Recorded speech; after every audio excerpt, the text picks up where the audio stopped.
Yeah. There it goes exactly.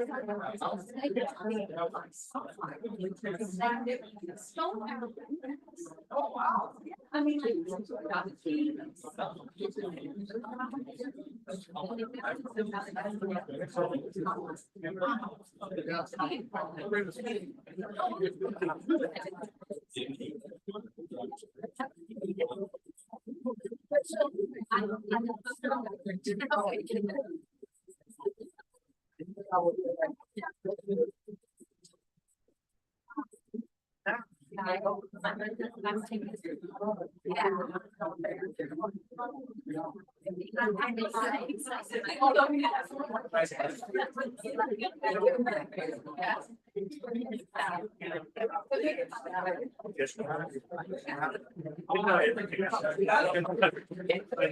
They say they give me six days, so you have to look at it. that's like saying.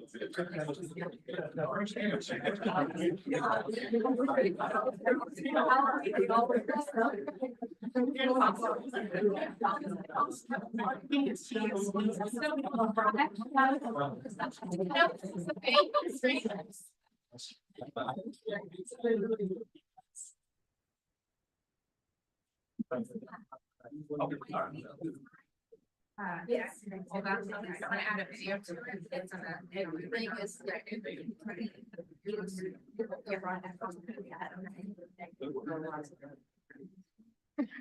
you're my opener. That's right. I'm a long-winded opener. So that's right. Still getting broken, right? Yeah. Just like welcome. You will. Okay, just welcome.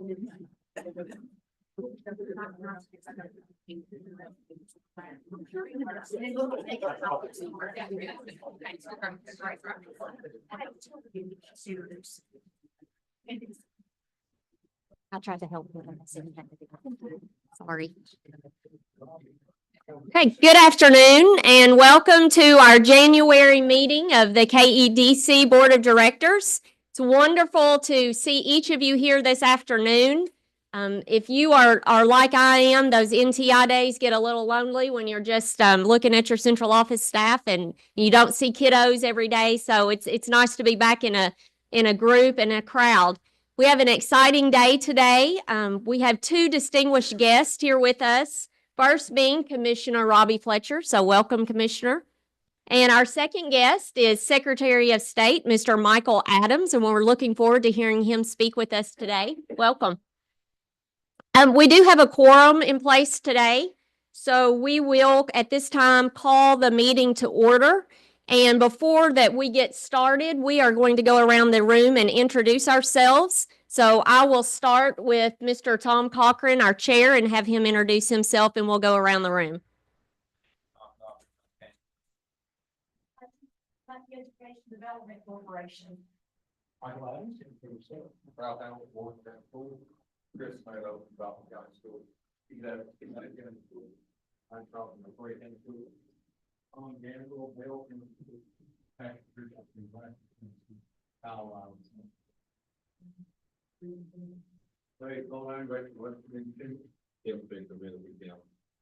Mike Melton, Lewis County.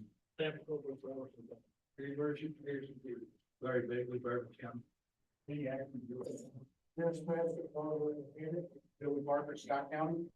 Alex Harris. So Ken Nichols, yes. Tim Crawford, KEDC Board Attorney. Sam Atkins, KEDC. Also Brooke, KEDC. Okay, we'll finish on this side. Yes. Carly Manatees, Kentucky Civic Education College. KEDC. KEDC. Rhonda Sims, KDE. Sharon Stafford, KDE. Jennifer Stafford, KDE. Mark Brown, over. Mark Sanger, restaurant. Robert Moore, home services. Bob Garvin, RSA advisors. Lincoln Diner, RSA. Mitch Brown for RSA. Harold Moore already there. Chris Tyler, Donald Quick Sales and DOT. Lee Roberts, Deputy Architect. Peter Grimm, KEDC. Well, for the thing, you don't know what taking big thing, taking little thing. Arrow, taking. John Roberts, Calvin Insurance. Bill Roberts, Robert Peter. Pleasure, Education. We got KDE. Nick Waters, McConnell Center, U of L. Nolan Morris, Franklin Covey, and Leader Inc. April Miller, Morehead State University. RJ Palmer, Campus Municipal Advisors. Anthony Strong, Campus Municipal Advisors. Drew Daniel, KDA, Farmington. Frederick Neal with the Secretary of City. And I'm Carrie Ballinger, Superintendent of Rockcastle County Schools. At this time, I'd like to ask Miss Nancy to come up for a special presentation.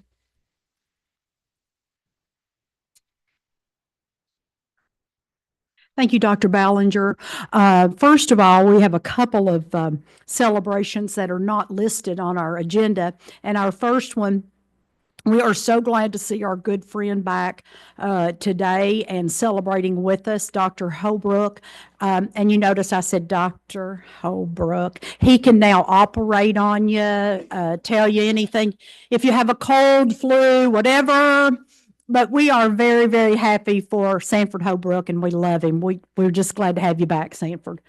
At this time, we would like to have a special recognition for our Marketing and Public Relations Director, Miss Carla Kersey. She has been awarded a Kentucky Colonel position, and we'd like to have her come up and you give her a round of applause because there's nobody deserves this more than this girl.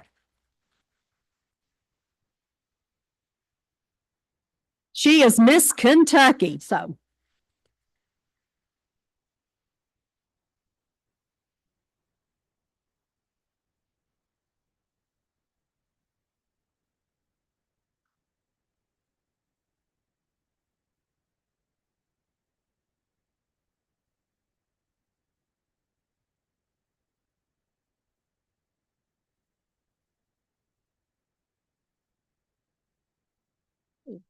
At this time, Mr. Tom Cochran will come up to begin our meeting. Thank you, Dr. Ballinger, and I'd like to echo her words, and it's great to see everyone here. I'm glad that you chose to spend your afternoon with us here at KEDC. I'd also like to take a moment to welcome our online visitors with us as well. I think we have 4 or 5 that are online, so thank you for joining us as well. With that, we'll get right into the agenda. The first item will be actions by consent. So I need a motion. In your packet, you should have all the items. I need a motion to approve items 2.1 through 2.829. Motion by Kyle. Is there a second? Second by Patrick. Any discussion? If not, I call for a vote. All those in favor signify by saying aye. Any opposed? That motion does pass. The next item will be discussion items, and for that, we welcome our Executive Director back.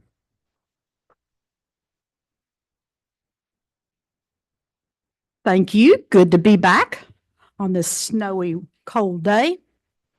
And I did get tickled. We were talking about having PTSD this morning. Dr. Jim and I were about 3 o'clock, 3:30 this morning. I still have it in the winter, remembering getting up about 2:30 and 3 o'clock and my transportation director calling or us going out the night before. So I will tell you that doesn't get any better after you retire. So Danny Adkins, that just doesn't get much better. You still have that. But I appreciate all that you do. I think it made us, and we were talking about it a while ago, Jim and I were, that people just don't realize what all you all do. Myron and Thompson and I were texting each other back and forth. I'd seen him on television. And he said, boy, they won't give up. They're just killing us.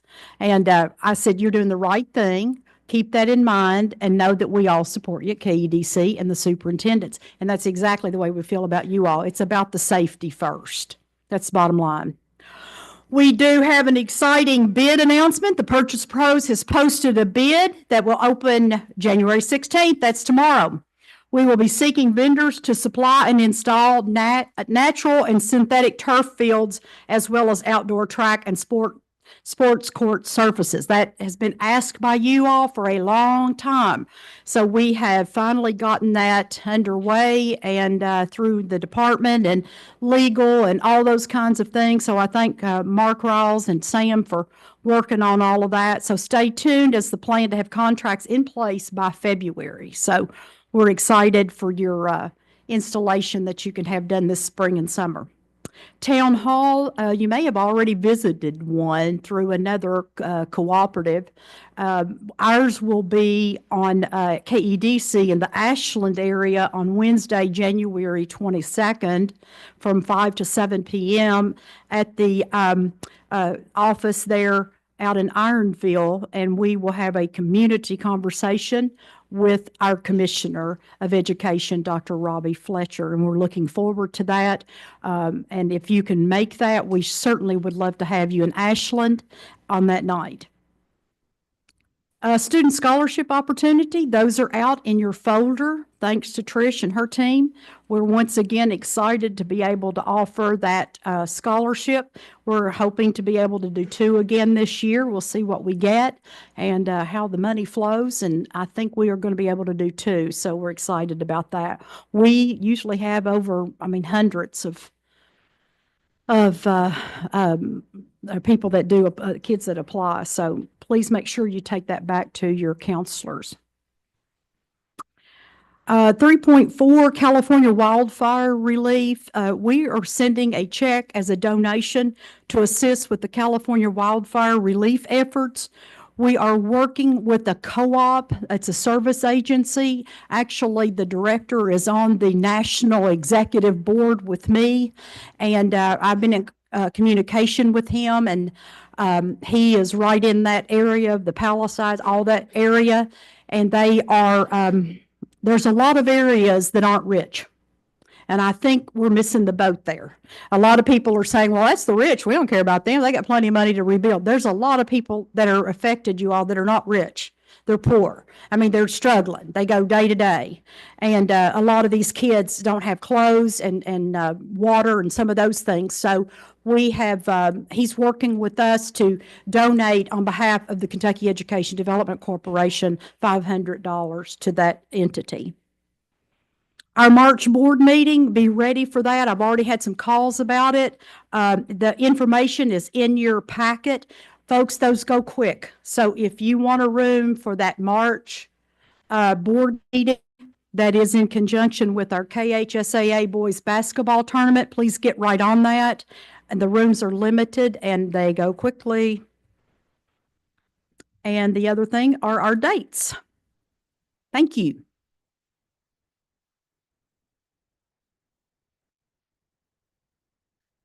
Thank you, Director Hutchinson, for those updates and that information. We much appreciate that. And now we'll move to the informational section of our meeting. At this time, it is my honor and privilege to introduce Kentucky's 86th Secretary of State, Michael G. Adams.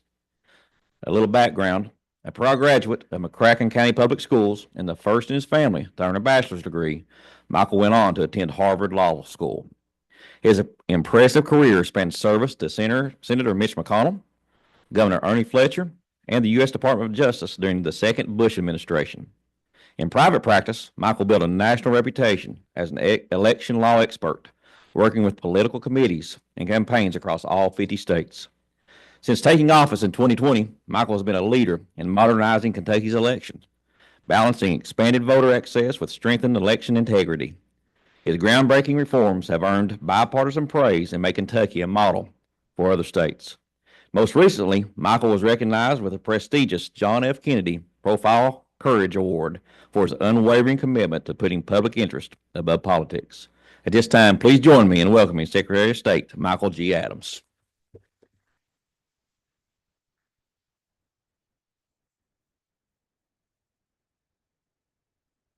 Well, good afternoon, everybody. Thank you for inviting me today. I have a few moments of prepared remarks. I have a slideshow that I think is maybe 5 or 6. It's very short. Mostly today, what I'd like personally is really just to listen to you all and learn from you all, get some feedback on what I'm going to say, and hopefully work together in the future if we can. So, in their wisdom, the framers of our 1891 state constitution and General Assembly since that time had given my office plenty of things to do. Legislative records, gubernatorial records, land records, business records, election results, anything that generates paper, they give that to the Secretary of State. Supervising and defending our elections, affirming and filing numerous documents issued by the governor and laws enacted by the General Assembly. These are critical functions that are necessary to a functional government. There's another job I've been not given, but have taken up for myself, and that is Chief Advocate for Civic Education. First, a word about education as a whole. Success for Kentucky in the 21st century, 3/4 of which still lies before us, requires some things that we can't take for granted. One of them is to not continue to be 45th of 50 states in education. I hope that statistic bothers you as much as it bothers me. We must better train our workforce to compete not just with workers in other states, but with workers in other countries. Most of our students are below grade level in math and reading. Despite the governor's sincere wish to improve education in Kentucky, our scores have gone down the last 4 years and not up.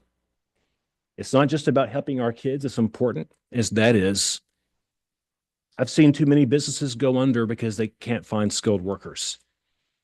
We need to stop being satisfied with failure in education.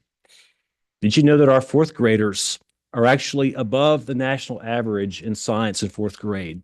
But by 8th grade, they're even, and by 12th grade, they're behind. Results in math and reading are similar. That means Kentucky kids are actually pretty smart, and that we're not consigned to fail them. This is fixable. We need to figure out why our kids lose that momentum and stop that from happening. The failure of Amendment 2 cannot be the end of conversation about about education reform in Kentucky. It must be the beginning. To be sure, there is no one reason for this problem, and to be fair, there is no villain in this story. We can't simply blame teachers. The issue is not that they don't work hard enough. They are on the front lines, facing the decline in American culture these past 50 years. And too often they have to be not just educators, but social workers. We can't simply blame the legislature either. In inflation-adjusted dollars, state funding of education has gone up consistently for decades under both parties. If we were blessed with a clear boogeyman, we could fix this overnight. It'll take time, it'll take study, and it'll certainly take building of consensus across social, cultural, political, and geographic lines, but fix this we can and must. It's no accident that when I point out the shortcomings of education in Kentucky, I lead with reading, writing, and arithmetic. For a long time, we've defined education that way, and that's certainly what we test. But if you go back 180 years and look at the stated rationale for public education in Kentucky, its purpose was not to train a workforce or to prepare students for college. Those are certainly worthy goals, and as the father of a high school senior, goals that I share. But they are not why we have public education.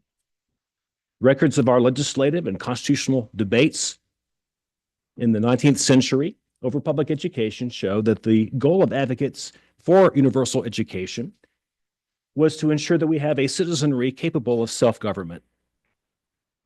The purpose of schools was not to create workers, but citizens. Thomas Jefferson, as he usually did, put it best. Above all things, he said, I hope the education of the common people will be attended to, convinced that on their good sense, we may rely with most security for the preservation of a due degree of liberty. If you look at our politics today, we're running low on good sense. You can legitimately question whether we're losing our capacity for rational thought, respectful dialogue, and civil disagreement. Let's consider how we got here. In the 1950s, we saw a shift towards teaching math and science. This was caused in part by the Soviet Union's launch of the Sputnik satellite in 1957. Leaders suddenly became worried America was falling behind in technology. To regain control of the arms race, they promoted and funded education with an emphasis on science and math. It didn't stop when the Cold War ended. Indeed, this trend was furthered in this century by President George W. Bush's No Child Left Behind Act and President Barack Obama's STEM-focused Educate to Innovate plan. College students' choices of major the past half century reflect this trend.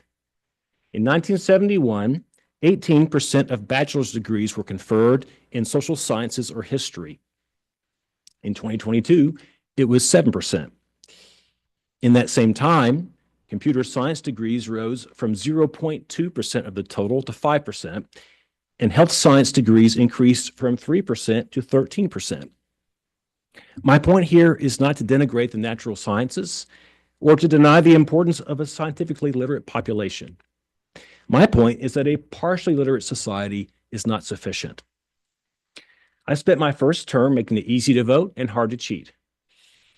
Having accomplished both, in my second term, I want to go beyond the mechanics of our voting process and address deeper aspects of our civic health. A year ago, my office issued a civic health assessment to help us understand how well we're doing as a government by the people. As you'll see, we have a lot of work ahead of us. That's okay. Kentucky loves to confound its critics and defy expectations. It has done so recently with our major bipartisan election reforms.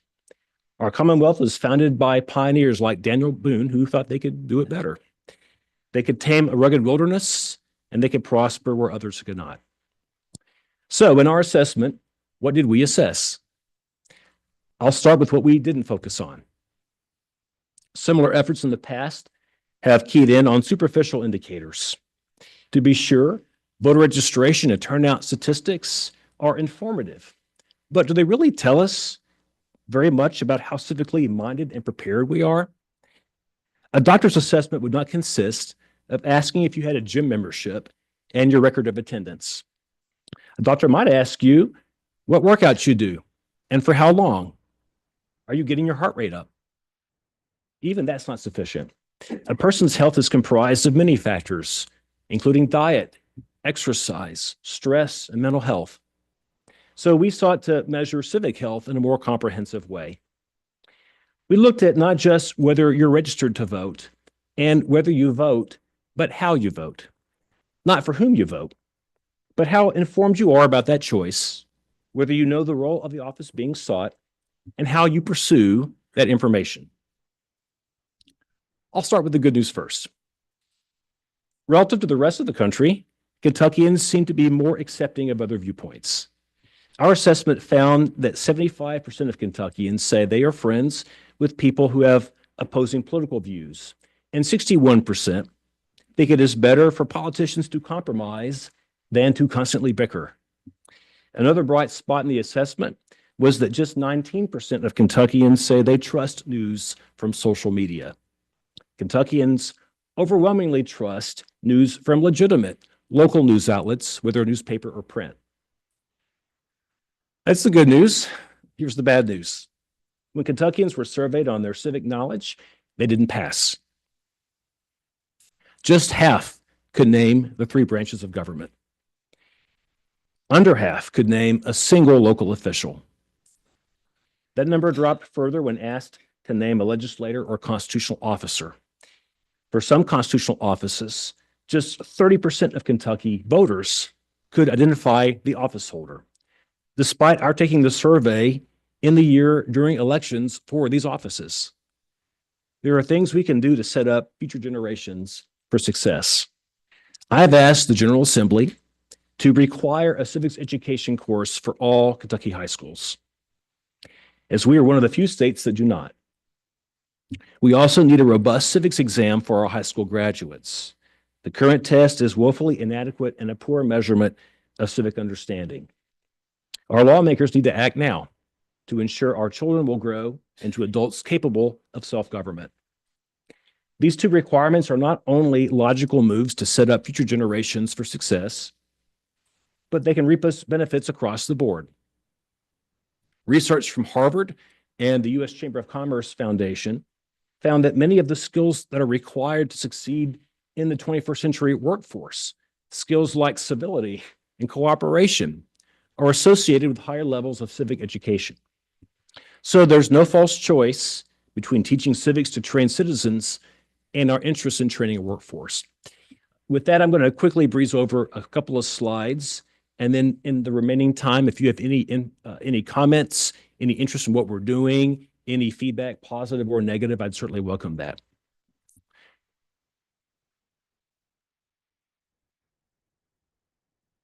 So overall, we got a C. We all want to know what the grade was, right? I'll call this a gentleman's C. It's a C, but if you compare us to the rest of the country, it's maybe more like a B minus. Again, we looked at a lot of things, a very extensive survey, but we're less concerned with the registration, the turnout, than we are with deeper things about where people are getting their ideas and how they interact with each other. We polled voters in Kentucky, not just every Kentuckian, but voters specifically. So when you see some of these numbers about how little people know, it's even more concerning. So on registration, we're actually a little bit ahead of the country as a whole, and on turnout, we're a little behind the country as a whole.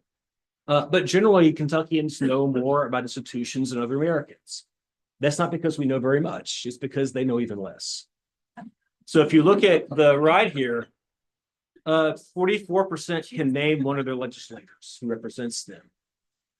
49% can name any single one local elected official. Actually, this was a pleasant surprise to me. 53% could tell you both of our U.S. senators. Not every state can do that. But still, just half can name 3 branches of government. How can you hold the government accountable if you don't even know how it's designed, how it's built, who does what? If you ask me where a lot of the rage is coming from today in politics, just blind rage and hatred and anger, is because people don't know who to talk to get something fixed. You wouldn't believe the number of demands I get to fix the pensions or the potholes. I can't do any of that. I love to help, but I can't. People just want to throw something at the wall. They're angry. And it's because they don't know how to fix their own problems or to call the person who can. So we looked at social civics. How many of you read Bowling Alone? It's an old book. I know you have. So I know Greg has too. So in a nutshell, Bowling Alone was written, I think in 2000. And the idea behind this book, it's a great, great book. The idea behind this book is that people bowl more than they used to, but they bowl more by themselves than in a group.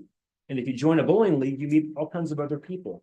You can meet executives, you can meet day laborers, you can meet all kinds of people when you bowl. They're on your team or they're at the alley. But now that people segregate themselves more, they don't have those interactions.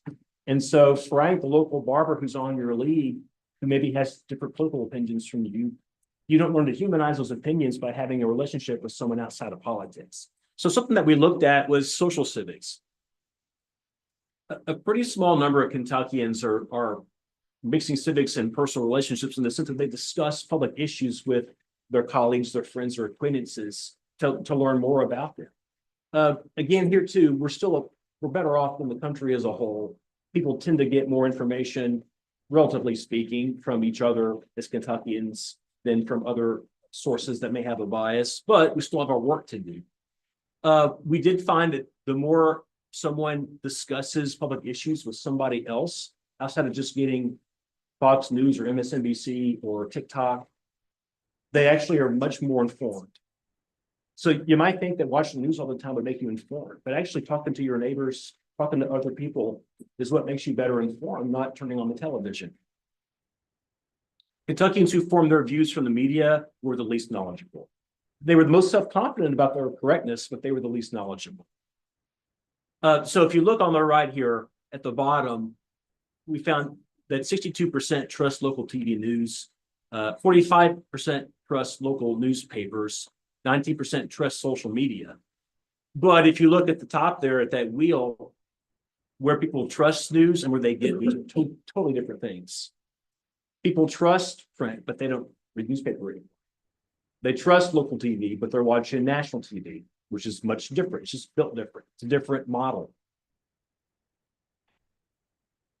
Polarization. I personally think it's good that we have in Kentucky still a political middle. I think it's healthy for a democracy to have a political middle. I'm a Republican. I vote for Republicans. But on some level, I'm kind of happy that we have people that split their tickets and they'll vote for me, but they'll vote for a Democrat to be the governor. They may cancel out my vote, but it's healthy to have that because it means you've got some people who are not necessarily on one tribe or the other tribe that form some cohesive distance between the two and can kind of bring us all together and help us find compromises. We're more, we're less polarized than the nation as a whole, and we have a bigger center than the nation as a whole. So if you look at these top numbers, they're very encouraging. We have a higher level of tolerance in Kentucky for different opinions than what you see nationally. People are more comfortable with dating someone of the other party or with their kid dating someone of the other party, working for or hiring someone of the other party. To me, these are no-brainers. Like, who cares? I grew up in a Democratic Union family, and my daughter's a lot more liberal than I am, and I'm kind of in the middle. But you know what? I could care less. That's not what we connect over. Most Kentuckians, fortunately, are that sensible themselves. 7 out of 10 people admit they've changed their political views over their life. That's good. That's part of why we have education, is to learn more and get different perspectives. Media trust. So folks tell you only 32% trust Fox News, 33% trust CNN, 23% trust Newsmax, 55% trust KET. But it doesn't mean that they're all watching KET. They may trust KET, but they're watching MSNBC and Fox News or TikTok. It's certainly not the job of the Secretary of State to try to dictate to people what they ought to read or watch. I would never do that. But what I think it's important for our educators to do and to have our support when they do this is to help open young minds and teach people that we're all the same and we have the same goals and we get there differently. Other than my grandfather, the most influential person in my life was my social studies teacher when I was in 7th and 8th grade. And he had a lot he had to cover, but something he always made time to do every day, every single day for 2 years was that he would make us clip out something in the newspaper, the Paducah Sun, clip out something, an article, an op-ed, whatever, clip something and bring it into class and be prepared to talk about it and agree with it or disagree with it. And he couldn't get to all of us every day, but if he called on you, you have an op-ed or an article or some perspective, and he'd ask you basically just to defend it or attack it. That's where I learned to do what I do every day, which is not just to defend and attack stuff, but to listen to other people and sometimes change my mind. I think we're getting away from that. So that's my concern, and it's why I've worked so well with Carly and with Megan to try to find solutions. What they're going to talk about to you next is some things that are being done on the voluntary level, pilot projects, if you will. Certainly, I'm dreaming big. I'd love to see this actually required in state law, a very modest requirement of civics education in our schools. We're not there yet. So I've been very fortunate to get several election bills passed, most of them bipartisan, some of them even unanimous. But on civics, I got rolled. Last year, I offered a bill to require civics education, and it got gutted before it ever even got out of committee. This is a big lift, so I'm going to keep working on it. With that, I want to turn this back over and solicit any of you all for your opinions, your comments. It would be very valuable to me to take back with me to the Capitol. Thank you all so much. Who wants to go first? I'm going to grab my water while you think.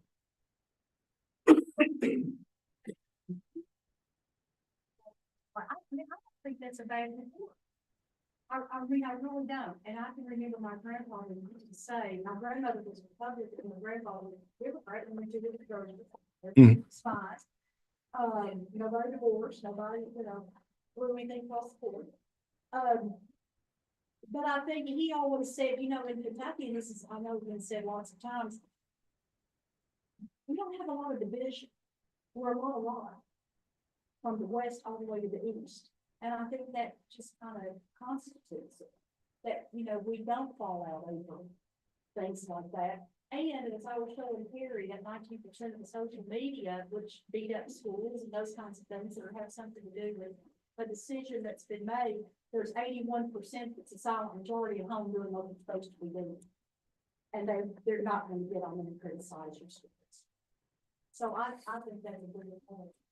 Well, I was pleasantly surprised by some of those findings, but I think if I'd been in office 10 years ago and done the same study, I bet I would have found a lot more of what I found that was good news and a lot less of what I found that was bad news. And I think when I'm gone and someone else is in this job, if they do this survey, it's going to get worse and worse over time, unless we find a way to require that civics be taught. And it's not just that there's facts that you memorize for a test. Civics is a way of thinking, a way of acting. And I think we're getting away from that. And our culture is pushing us away. There are incentives that are pushing us away, and they're worthy ones. All the other competition to teach other things, those are things that kids need to know too. I'd suggest, a kid today versus a kid 200 years ago, you have to know a lot more to be a competent adult today than you did 200 years ago. But I think we still have a somewhat backdated curriculum expectation, and I think we're missing the point on some stuff that's pretty important. Yes.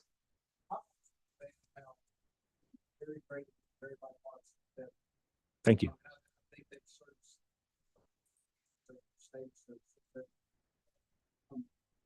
I would just encourage that to, I feel like we're in a different place. I feel like the legislators are talking to, there's a desire for everyone to go that direction.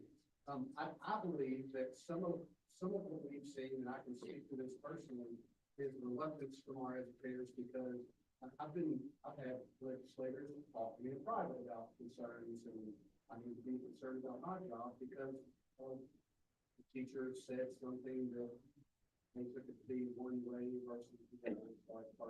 So I just would say that I think there's some things in this where I think teachers sometimes could be a little bit scared maybe to take on some of these things, because you mentioned cutting out newspaper clippings, and that, I was a social studies teacher myself, and so there are things that I know I did that I can understand teachers having reluctance in doing now because of it ends up turning into some sort of big political difficult situation. That really it's not intended to be by anybody. Like you said, nobody's trying to be villains here. Everybody's going after this for the right reason. So certainly I would just say if some of the people that you work with, maybe encouraging that and giving a little bit of a leash if we're to go down this path, because I do think that from what I've seen with our educators, there's some this concern about how far to go with anything, because they're scared to death that they say the wrong thing and we end up doing, someone come after because they think maybe they're thinking wrong. Yeah, thank you. I'd like to respond to that. So a year ago, we offered a bill that would require a half year of civics education as a dedicated course. And I won't be critical of anybody, but as the bill went through the process, it was significantly revised, and the requirement became an option, which of course we already have. So then the bill passed easily because it didn't really do anything. And the reason it got changed was a very influential legislator heard from a superintendent in his district with very worthy concerns that you expressed well. One concern is, well, look, what are we supposed to not teach if we're teaching this? We've already been expected to teach all this other stuff. Are you going to lengthen our day? Are you going to pay us more? What are you asking us to drop? Because we don't see that in your bill. You're just stacking one more thing on us, and we already have enough trouble recruiting people, retaining people. This is a tough job, and you're not raising our pay. So that's one reason. It's very legitimate. The other reason is the one that you pointed out, which is folks are scared to teach civics right now. We suffer from the heckler's veto, which is the angriest person in the room yells at the person on the stage and dictates what they can talk about. And it's not just in the classroom. It's stand-up comedians. I mean, everyone gets heckled and shut down and canceled today. folks are nervous about being accused of trying to indoctrinate children into being Democrats or Republicans. Usually the allegation is Democrats, but either way, my teacher in the late 80s, early 90s, he was a Republican and he was somewhat liberal, and he would take liberal positions, he'd take Republican positions, and it didn't offend me. I just thought it was interesting that someone else had an opinion that I agreed with or disagreed with depending on the day. I think younger generations, I see it in my own daughter's generation, they're a lot more brittle about the nature of disagreement, and they're afraid of it. And if someone hurts your feelings, that's an aggression. That's what they call it. So I don't have solutions for all of that.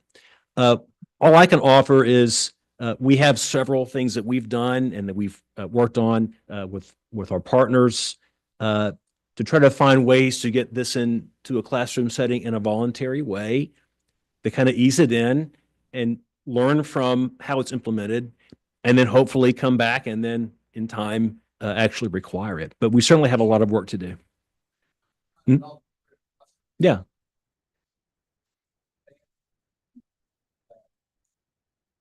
Well, I think there's a grand bargain to be made, and I think Democrats correctly are concerned, watching stuff they see in society today, that there's not adequate respect for public servants, that there's not adequate respect for government officials, that there's too much violence, there's too little understanding. And I think you have a lot of Republicans, myself included, that are concerned that there's a lack of patriotism, there's a distrust of the government. There was a front page story in the Washington Post back in September about the Army having trouble recruiting enough soldiers. Because if you're a kid that wants to carry a gun right now, you're as likely to be against the government as you are for the government. It's hard for any institution right now to get young people to trust it. The churches, the government, business, anything. So we have a lot of work to do across all this, and the government can't do it all. Certainly I can't. But I think we have to take baby steps. And I think some of those are the ones you'll hear about in just a moment from some other speakers. Thanks. All right. Anybody else? All right. Thank you all so much.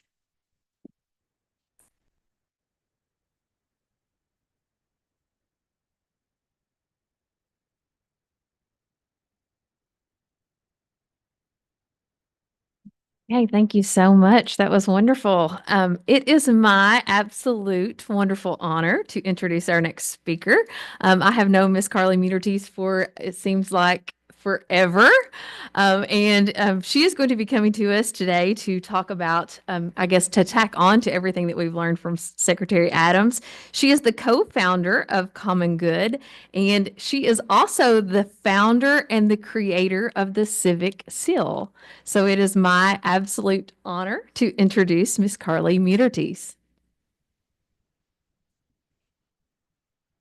So I've got a deck that's coming up. Maybe there it is. Hey everybody, I'm Carly Mutertes. Oh, okay. I'm gonna do my best. So, okay. So I'm a proud product of Kentucky's public schools, which is why I run around and use my hands and don't stay in one place. So I'll also try not to project into the microphone and have everyone go deaf. But I am Carly Mutertes, like I said. I am a product of Kentucky's public schools. I went to or graduated from Tates Creek High School here in Lexington. I went to UK. I went to Georgetown. I was a teacher also at Tates Creek High School. I taught social studies. I taught civics and world history. I left the classroom to go back and study education sciences at the University of Kentucky. Wendy mentioned my day job is I have a learning design company called Common Good, commongooded.com, and I'll talk a little bit about our work later on. But here I'm to talk to you about my main hobby, which is civic education advocacy. Obviously, I'm fun at parties if that's my main hobby, but so excited to be speaking with you all today and to follow Secretary Adams, who has been a huge advocate of this work. So what I'm talking about is the Civic Seal, which is one of those baby steps he mentioned in addressing the challenges we have, not just in civic education, but really in education more broadly. Everyone in front of you should have a beautiful flyer that is a one-pager on the Kentucky Civic Seal. Some components in this deck I'm going to go through more quickly than others. You will have access to the deck if you don't already, and you are more than welcome to reach out to me, but want to make sure I'm respectful of everybody's time. So, to see more, we do have a website. One thing that's there is a white paper that myself and 2 Kentucky professors wrote that describe the academic and social outcomes of meaningful, engaged civic education. So not just taking a multiple choice test, but where students are actively engaged in their civic lives in their local community. And also, I'll talk about this at the end. We also are really excited to announce that we're giving away over $10,000 to Kentucky teachers to help them enact the seal. From elementary school, I think 2nd grade is the youngest, to high school students. And I'll talk a little bit more about that later on. So, as Secretary Adams talked about as well, the idea of civic education and democracy being in peril, being in danger, is something on the tips of a lot of people's tongues, not just this year, but you can go back decades even and see the same refrain. And you can read some of these headlines. This was very easy to pull up. I believe I typed in civic education and democracy and got this. So one of the things that I really want to emphasize here is not only has this been going on for decades, but the response to how to fix civic education often goes to these easy check-the-box solutions, when really what we need to do is think about how are we rebuilding it. But we can't be using the same old bricks and expect new outcomes. So in Kentucky, I'll go quick here. Right now, the requirement is civics test or half credit of civics, which was always an option. I actually went to Frankfurt several times to speak against the civics test, which is a multiple choice test, and spoke in front of the Board of Ed, spoke in front of legislators, and said the same thing. A multiple choice test doesn't mean students know how to apply that information. And I remember, I think it was someone on the Board of Ed who looked at me and said, "What you're asking us to do is hard." End of statement. And yes, all of this is hard, but hard things are hard. What's worth doing is hard. It's easy to give a multiple choice test. It's harder to authentically provide opportunities for students to engage. And guess what? There's studies that show, guess what? A multiple choice test doesn't actually enhance student civic engagement. Our academic standards in Kentucky are good. They're very focused on skills and application, and civics is included, K through 12. However, to what extent are we giving students the opportunity to actually apply what they learn and the resources to do so?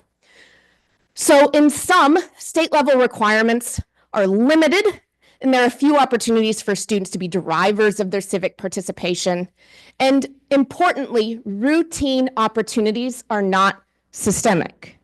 Students, if they are given an opportunity to actually engage civically, it's one and done, and sometimes the only once in their entire formal educational experiences. So how are we making sure that this is a more habitual part? How are we ensuring that what students learn is regularly applied to the real world so that Kentuckians are informed members of their communities? So with this question, several years ago, COVID has really messed up like my temporal understanding of the world. So this was before COVID. Myself and some members of the Kentucky Council for Social Studies came together with the purpose of more full-throatedly advocating for civic education. And another shout out to the secretary. He was one of the first people running for office who responded to our email to engage in those conversations.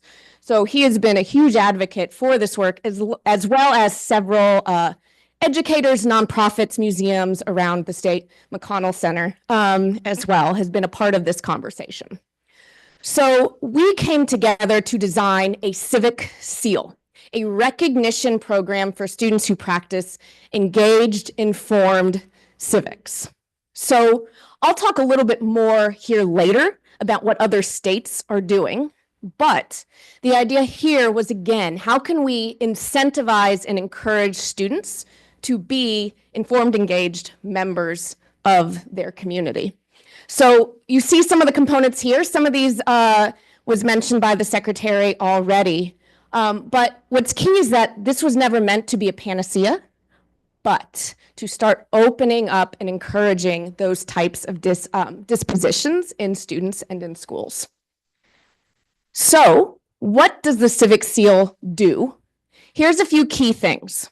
So this recognizes students, or can recognize students, who practice informed, engaged citizenship on all 3 grade bands. I say this later, but Kentucky is the only state that thinks about civics K through 12. Every other state who has a similar program only focuses on high school. By the time students are cynical, then we say, here's what it means to be a citizen. Instead of thinking about elementary school as really the magic space to have students not only practice, but encourage good civic behaviors. It also builds off Kentucky social studies standards and acknowledges exceptionality. I'm gonna talk through a couple examples here, but everyone in this room knows you have exceptional students in your counties, and their exceptionality looks different from the county next door, from Louisville, from Fayette County, from Johnson County, et cetera. So the idea here is the Civic Seal, and I'll go through the criteria here in a second, is meant to be flexible to local circumstances. What's, again, happening in Johnson County is very different from what's happening in Fayette County, and we encourage and celebrate that. So we're going to talk through the criteria. I'm going to try to keep it brief because you all can look into it a little bit more, but we'll see. My video didn't come up, but that's okay. Why don't I have you share it? Because I'm sorry, Tom, we're not going to see your video. We'll share it later, but we have a brief 2-minute video from some Johnson County students who are SEAL Team 1. And there was a group of students who spent the year creating civic engagement projects, which, again, different from other counties, but wonderful nonetheless. So there are 4 criteria of this seal. First and foremost, an expectation that students drive a civic engagement project. My colleague Megan will be speaking later about McConnell Center program that can be a pathway for this. Many of you all might be thinking, well, we have We the People, we have Generation Citizen, we have these programs. Those are pathways for the seal, not one more thing. So a student-driven civic engagement project, a demonstration of governance and democratic principles, information literacy, which was mentioned a second ago, and self-reflection. So I'm going to talk through those briefly, and then civic engagement project, like I said, student-driven. Oftentimes we ask students to take action or create a PSA on something they feel completely disconnected to. The idea here is that we're giving students agency and some decision-making power in what they do. That doesn't take away the agency of the teacher and administration, but giving students the opportunity, maybe the only opportunity, to be the drivers of what they learn and what they do. Again, looks different county to county, classroom to classroom. But again, students are driving the work.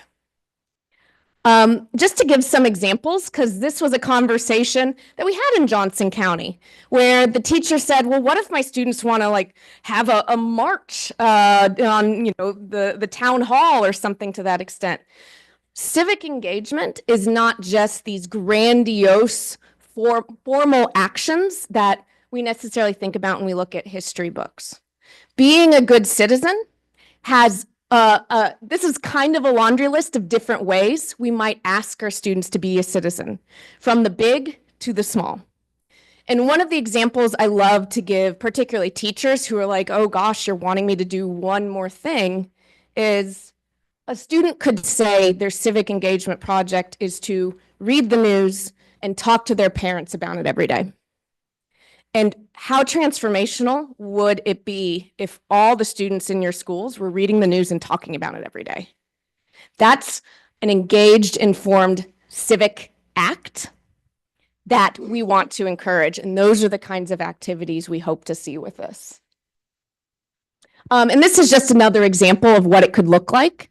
Again, animal welfare is not a hyper-partisan issue per se, but it is a very political issue. So Johnson County, again, as my example, that ended up being one of their primary focus topics. So they did a variety of activities to address animal welfare in their community.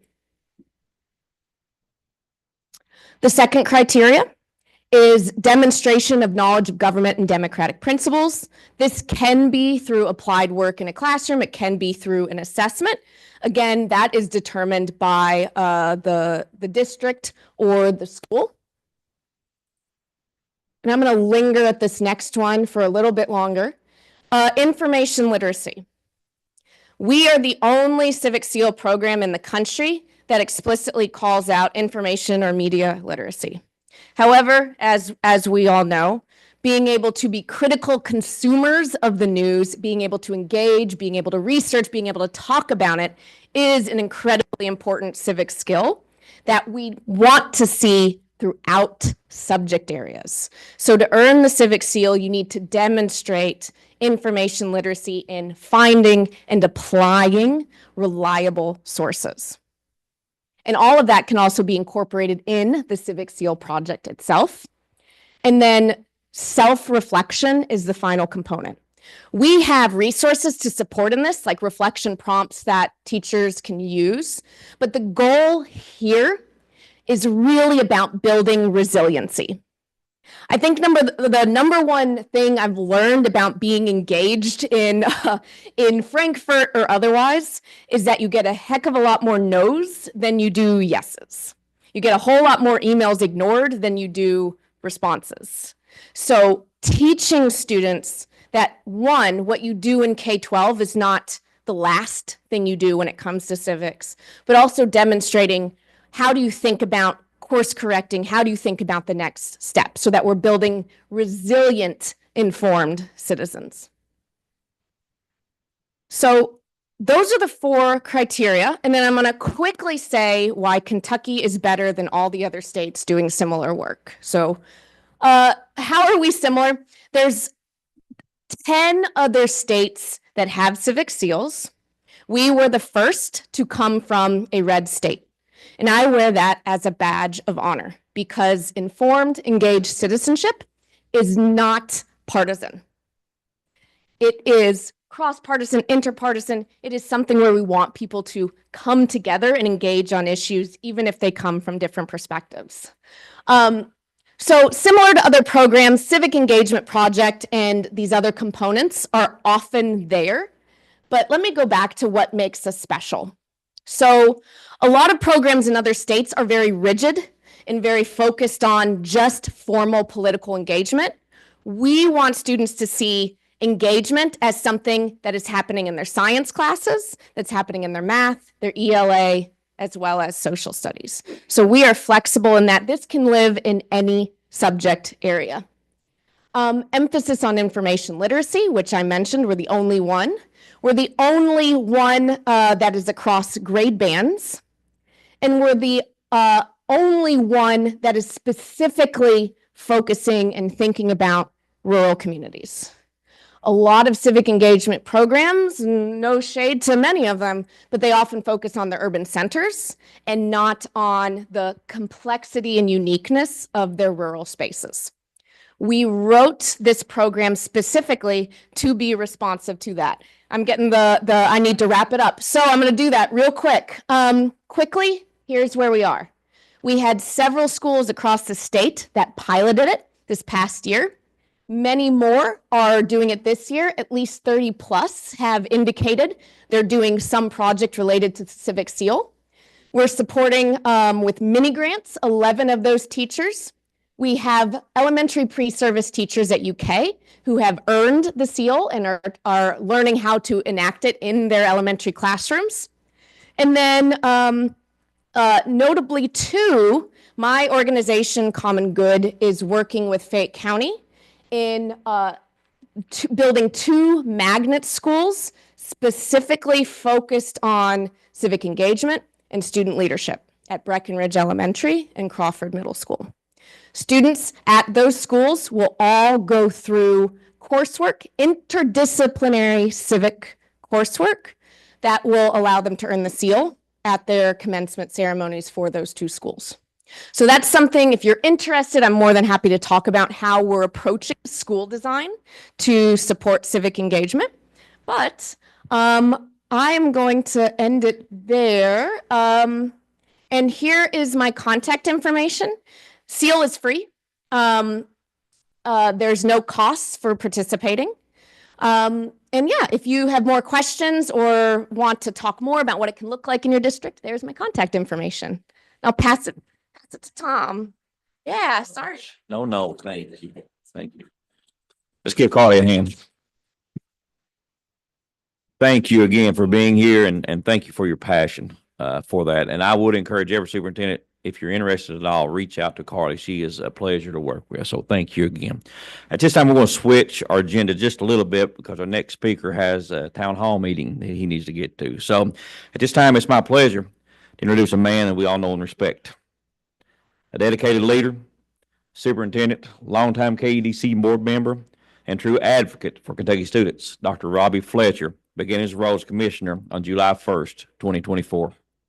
He brings nearly 3 decades of experience in education as a teacher, superintendent, principal.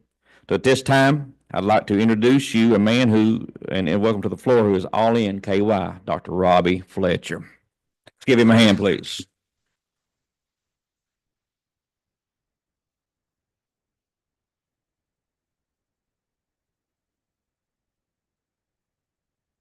I'd also like to introduce my partner in crime for today, Dr. Jennifer Stafford.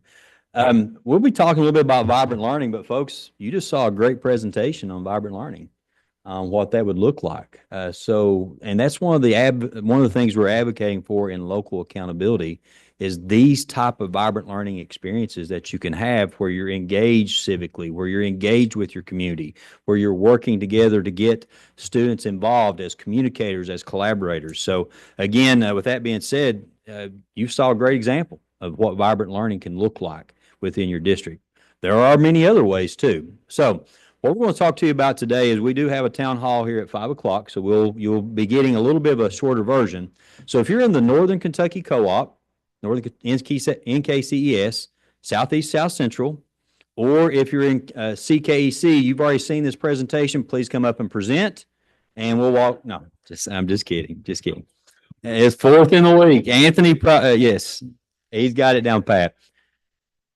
So with that being said, I will try to help those of you who have seen this before, but again, give you every opportunity to ask questions. One of the things that's as we're going through and we're doing a lot of town halls, and I think you're getting some information across about our model framework 2.0. We are looking at 2 main parts for accountability. The very first part is we want to make sure that we meet the federal guidelines. And again, I'm trying to give you a little bit of an abbreviated part. And we're trying to meet all the buckets, if you will, of federal accountability, streamline that. Because again, we're not running away from math, reading. We're not running away from science, as a matter of fact. We're not running away from any other part of federal accountability. As a matter of fact, we're embracing it as part of what we're doing. You know, there has been a huge investment in numeracy and literacy within our state legislature, and our kids deserve a return on investment. And I think we all believe that. So what's going to happen today is we're going to talk a little bit about the moonshot very quickly. And as we've said before, in order to build a prosperous Kentucky, we're going to launch an accountability system that is meaningful and useful to all learners in the state. And I'm here to argue, and honestly, out of all of our co-ops, I think we've had a lot of support for this, tremendous support, that can only be accomplished if we incorporate local accountability into our model. And with that local accountability, it's built on three main premises. One, vibrant learning. When we talk about vibrant learning, we're looking at ways where students can interact with their civic community, how they can get out and be a part of apprenticeships, internships, defenses of learning, portraits of a learner, capstone projects, things that are relevant to the child, things that matter most to them, but not only that too, matter to our communities. And second of all is the innovation in accountability. Again, we are looking at again, record investments in numeracy and literacy and making sure our students have that rich foundation, that strong foundation in those areas, but also, too, taking it on to a part where there's innovation. Because there's so many things that our kids do on a day-to-day basis that's not measured on a test, per se, or an assessment. And Dr. Fraley Dr. Stafford, not Jennifer Fraley, Dr. Stafford, sorry. We've been on too many of these already. But Dr. Stafford will talk a little bit about with the accountability model, but also too, the last part, or one of the biggest parts is, what do our local communities expect of us? What do we owe our local communities? They need to be a strong part of our accountability model and the information that we present to them. So what you're going to see today is essentially two parts of the accountability model as we move forward. One, dealing with the federal piece, which we'll call state. We'll kind of interchange state and federal, the terminology back and forth, where we're taking the reading and mathematics, and also another part dealing with, and we've had over 90% of the people agree with us on this, is to get away from change and go into student growth. Again, the difference there with student growth, of course, student growth, as you know, is where did you get the child? Where did you take them? As opposed to comparing this year's third graders, third, fourth, and fifth graders to last year's third and fourth, fifth graders, and what type of change that looks like. And I think we would agree, too, that change element really makes the accountability model hard to understand. It makes it very complex. It makes it difficult. And then how does this make more sense for our people? But then again, also too, going back to the collaboration with community, we have so many districts that are working on these accountability models with their local community and are telling us stories of, we would not go back, because this is making such a difference in what we're doing, the faith that our local community members are having within us. What do our business leaders expect? What do our, there may be an area of the state, and there are areas of our state that really focus more maybe on career technical, ag, maybe credentials of that sort, whereas others may be wanting to focus more on ACT scores, or maybe wanting to focus more on dual credit, advanced level coursework, other things of that nature, but giving that opportunity for the local community to have that input. I'll give you a great example. If you look at some local accountabilities model across the state, and I've mentioned this a few times, like Logan County, for example, they essentially have four pillars in their local accountability. One deals with student achievement, which includes not only their state accountability scores, but also their MAP or STAR. I can't remember which one it is. I think it's MAP. Their MAP scores, and they present that to their community. They also have change. They also have and they also have readiness as another part. But the fourth part is student well-being. They have different indicators of part of student well-being. After talking with their community, one of the things that they asked for was, what's our student and teacher attendance? We'd like to see that. We'd like to see how do we improve that. But also, too, how many of our students are involved in things, in co-curricular, extracurricular activities outside of the classroom? Are they a member of the band? Are they a member of the academic team? Are they on the football team, basketball team? Because one of the indicators you're going to see for student success is the involvement that they have outside the classroom while they're in high school. It's an excellent indicator for success. So the three foundations that you're going to hear us talk about is vibrant learning, innovation when it comes to accountability, and also to collaboration. Then again, there's two pieces that are married together. And I'll do some clarification points very quickly before I turn it over to Dr. Stafford. Right now, I hope you've realized that we've listened. I really do. And I'll go back to the superintendent summit back in the summer. We talked about local accountability, and it was mentioned within the framework, at that time, prototype, as being a part of our accountability model. But after talking with superintendents during that during that summit, that idea of local accountability bubbled up as more and more important. And again, if you're going to have something that's useful and meaningful, you're going to have a local accountability model because we're so different. Even within our cooperative, we're so different.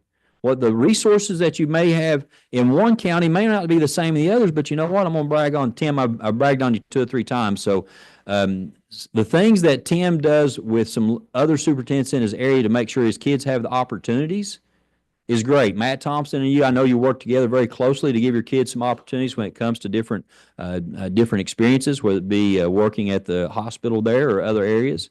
So what we're looking for is how do we collaborate together as a group of districts with like resources, maybe geographically, socioeconomically, that we can build a local accountability system that addresses the needs of our local community, and we also present that data, but also too, showing a strong focus on math and reading.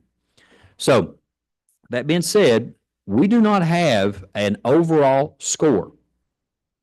There is not a percentage for local accountability and a percentage for federal accountability. We are using the federal accountability parts of math, reading, growth, the survey, the culture survey, safety and culture survey. Also, we're using post-secondary readiness and also graduation rate. As part of that, how do we identify CSI, TSI schools so that we can help them? We're not looking to give them a scarlet letter. We're looking at how do we raise them up. And the same thing with local accountability. I believe that if we keep away from assigning a number value, then you're not going to be pressured to have you know what, I got to get all 25%, so I'm not in the bottom 5%. We want you to develop a local accountability system that's authentic. If you give us an accountability system where we get 100% across the board, it's not worth the paper it's written on, nor is it worth the website that's posted to.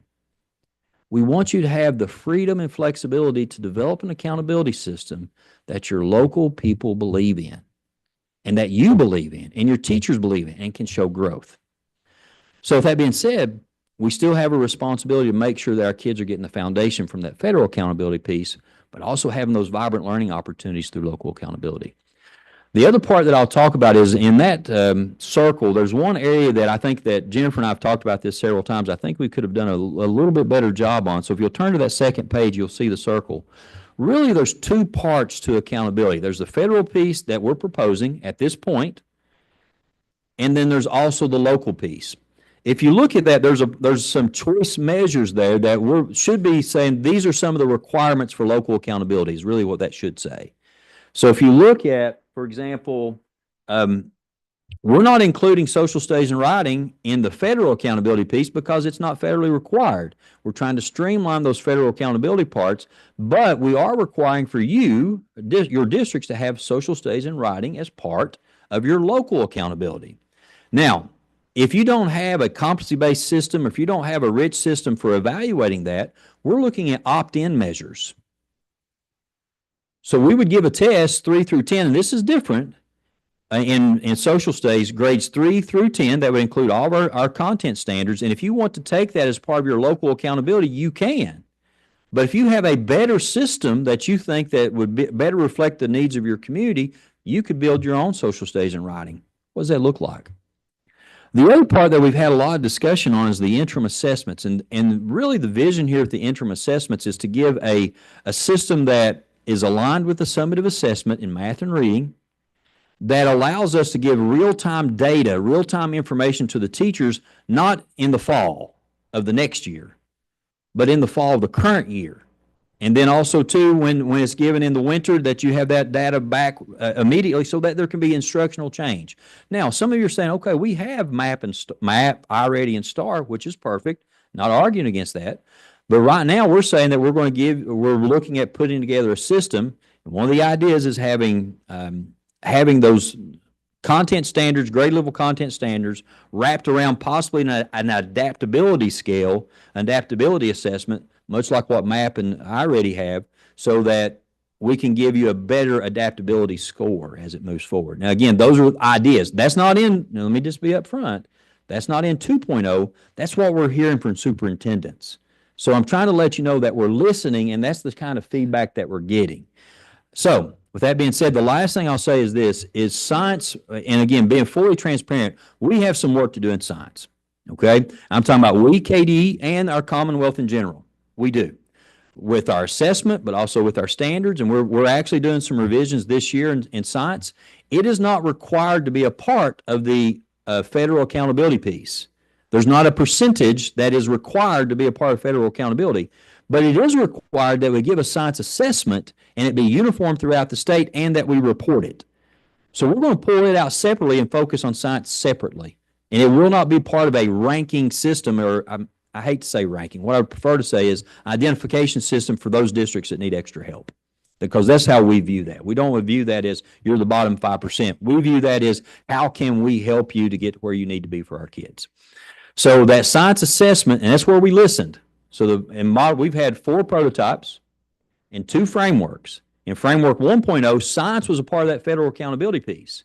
After talking to the local superintendent's advisory council, also talking to the Kentucky United We Learn Council, and also talking to our own board, Mr. Trimble's a big part of that.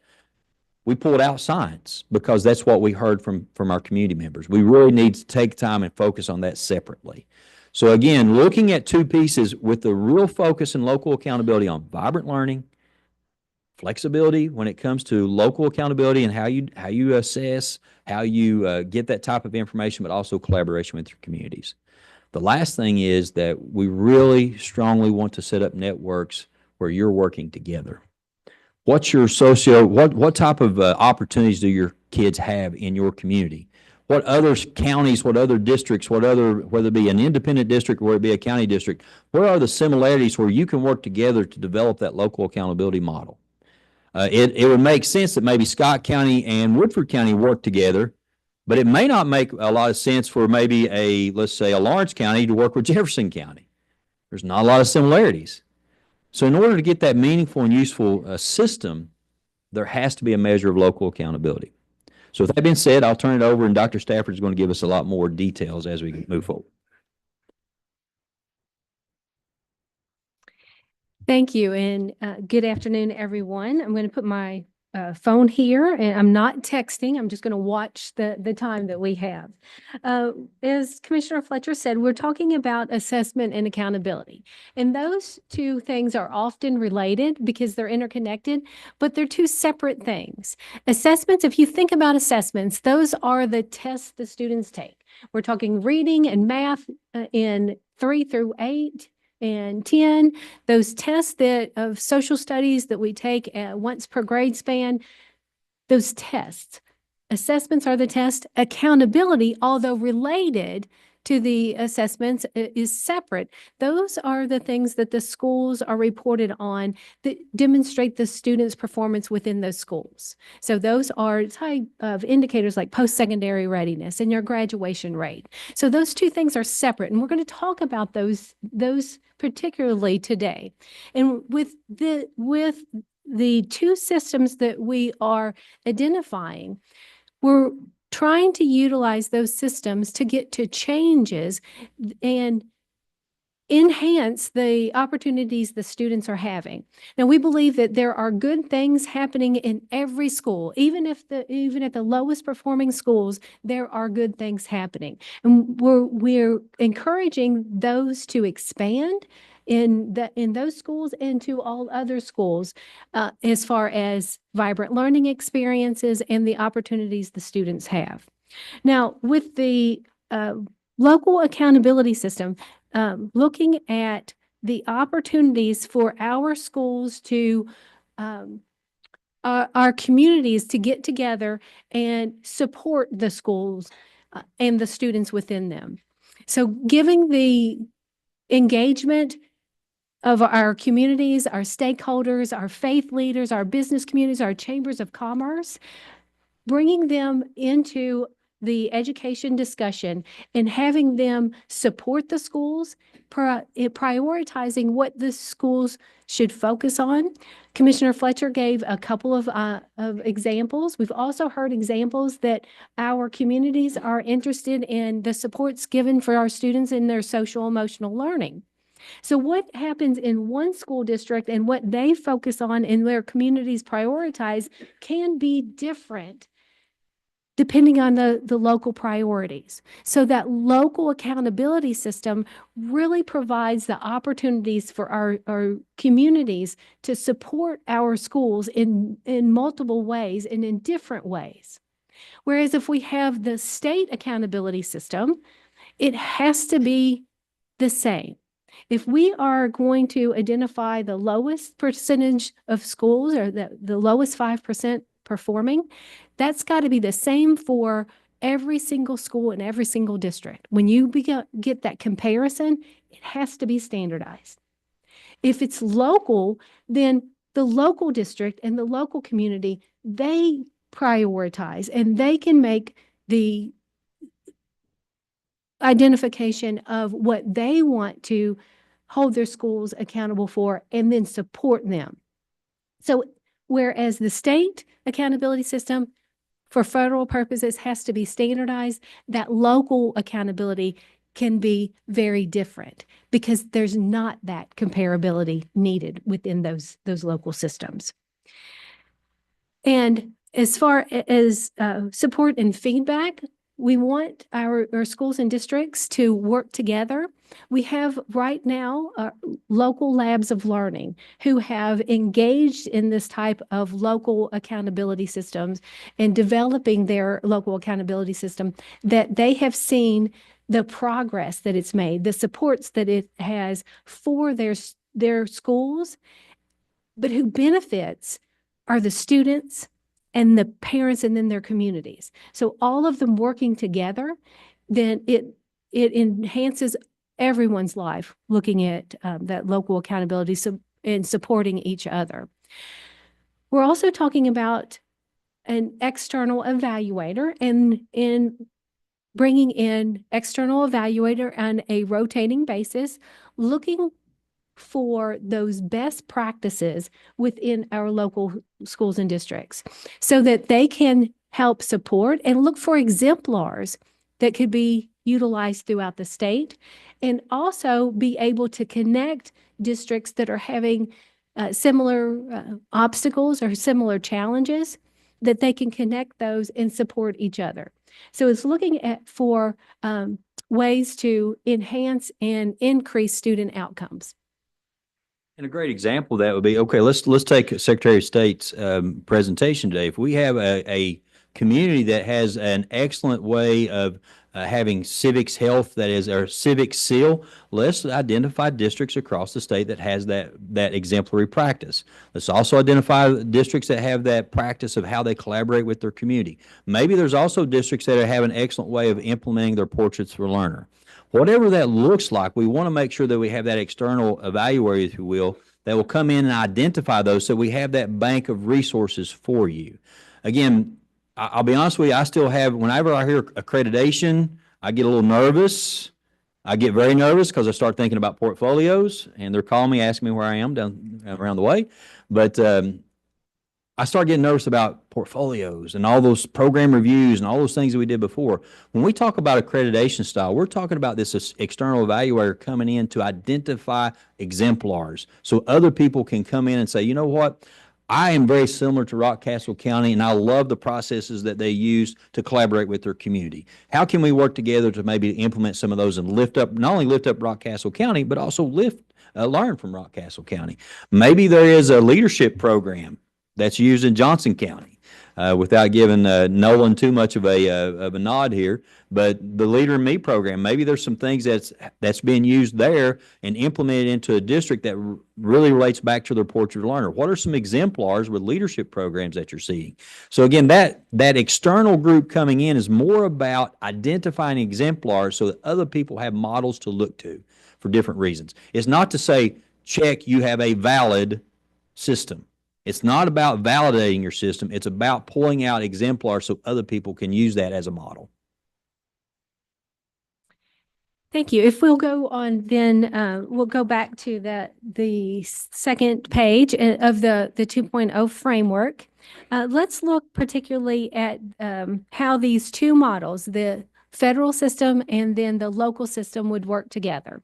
So if we start on the top right, the statewide measures federally required, we're looking at the indicators of student school performance in reading and math. We continue the focus on reading and math as indicators.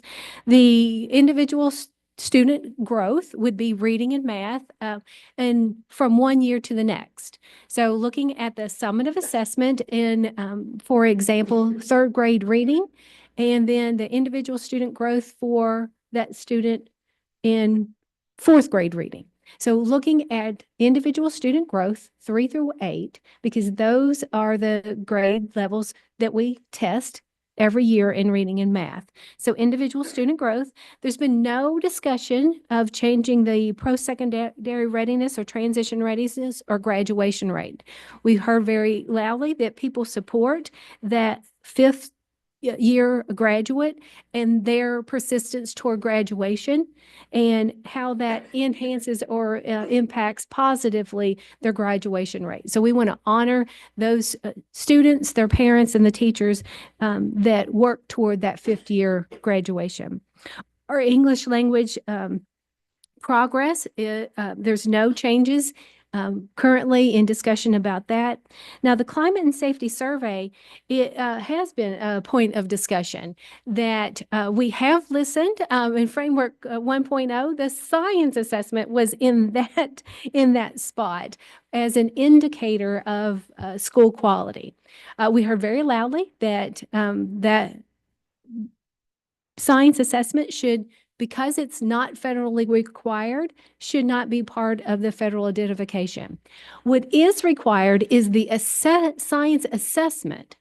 So there must be, according to ESSA, current federal law, there must be a common science assessment that every school takes once per grade band. So we have that in here as a requirement to be assessed, but not as part of that federal accountability system.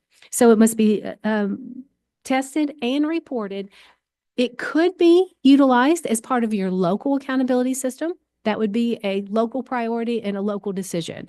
But as far as accountability, it would not be part of the federal. Now, looking over, these other two pieces are more around the local accountability. So some choice measures that would be included in the local accountability would be the social studies and writing.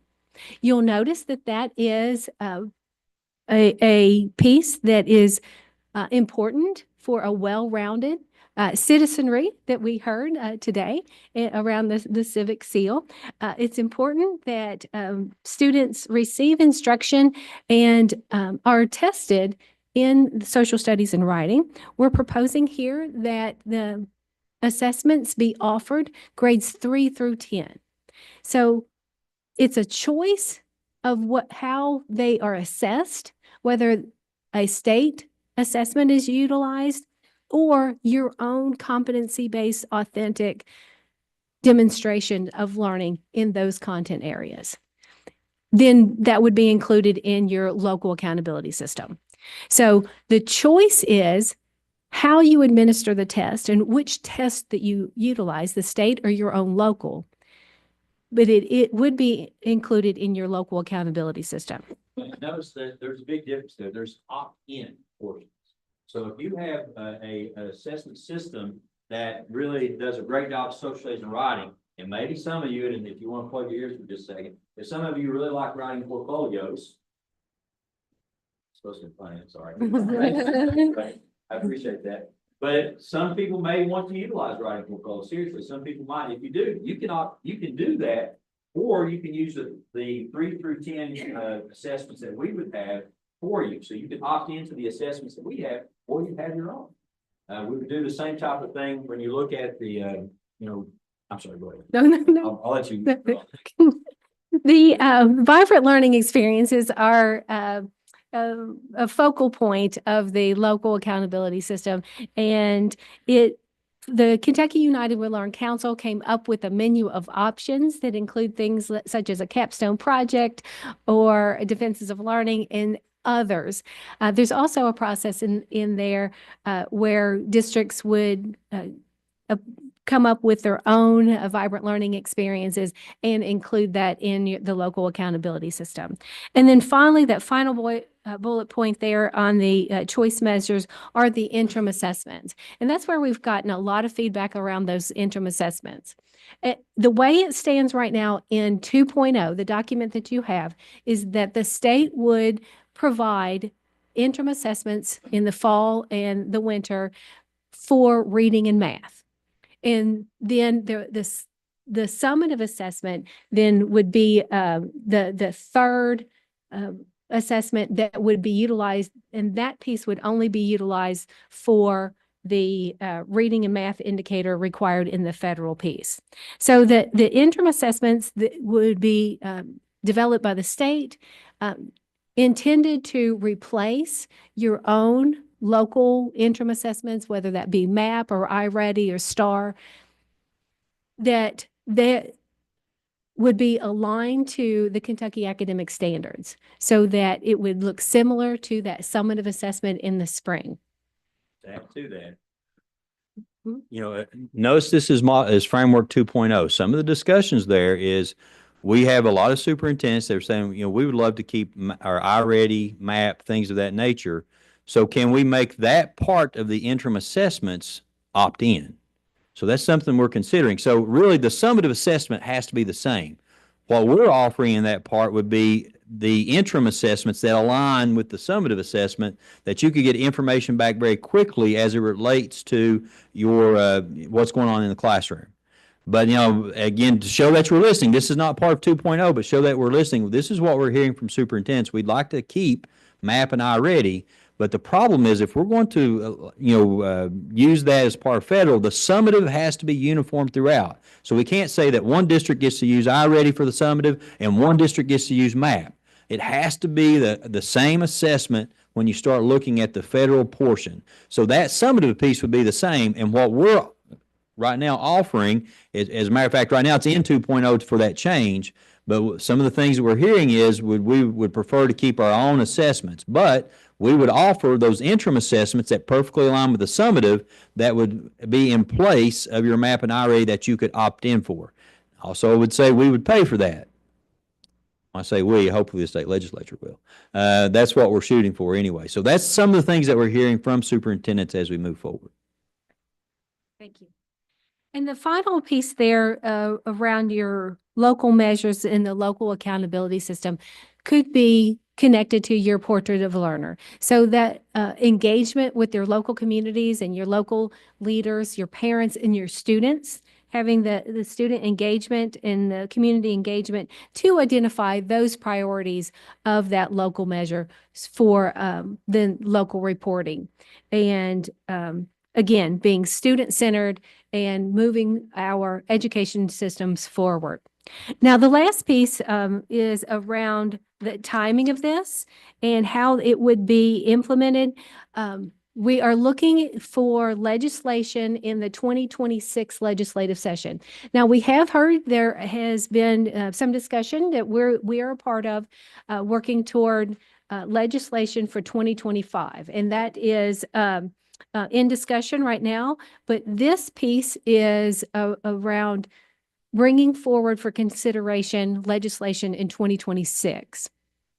And the difference there, the 2025, what we're hearing from legislators is, can we go ahead and put in growth?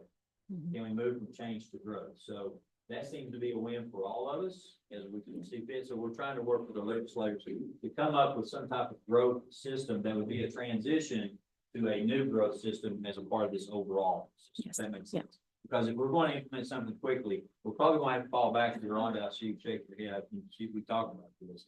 That we probably have to fall back to the system that was similar to 2017 and use that as a transition to a new growth system.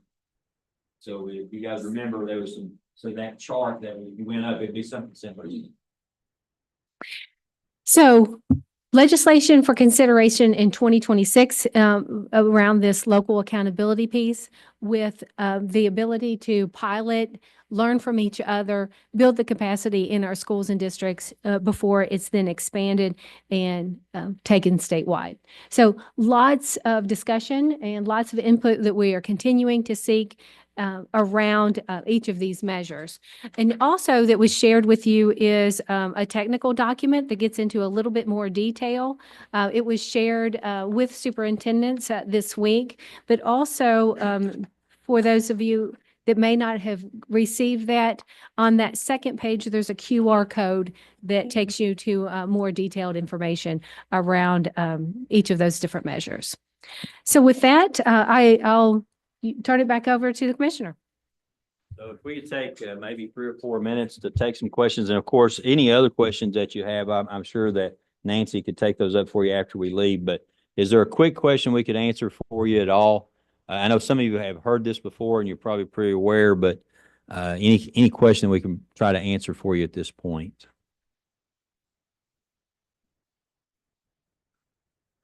I don't want to get too deep in the weeds, y'all talked about it before, but I hope that we can find a way, dealing with graduation, that we can really look at our students who are on the alternative assessment practice.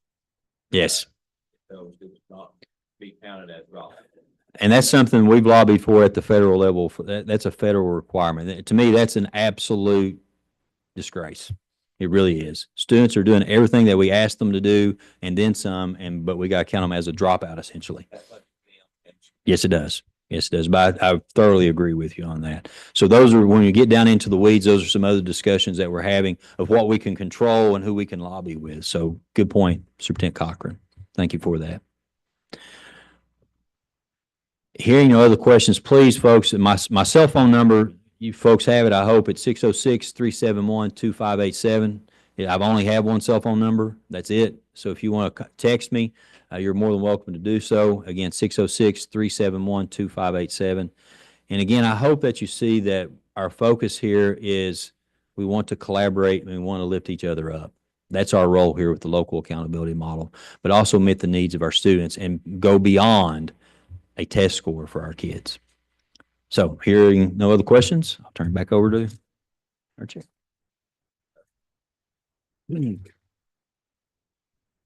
Commissioner Fletcher and Dr. Tedford, thank you both again for being here. We know you have to go, but we appreciate the insight before the town halls. And most of all, thank you for listening to us and to our concerns. Next, Wendy, you gonna come back up and introduce our next speaker? Is it okay? I know Secretary Adams had to step away, but introducing our next speaker and part of that plan for civics education. I know Carly was with us and rolling out. We're going to give you a challenge like any good educator would do. We've introduced our plan, we've educated you, and now we're going to give you a challenge. So now we have Miss Megan Waters with us, and she is the Director of External Education from the McConnell Center. And we're going to propose a challenge to each of you and your educators that you can take back to your districts.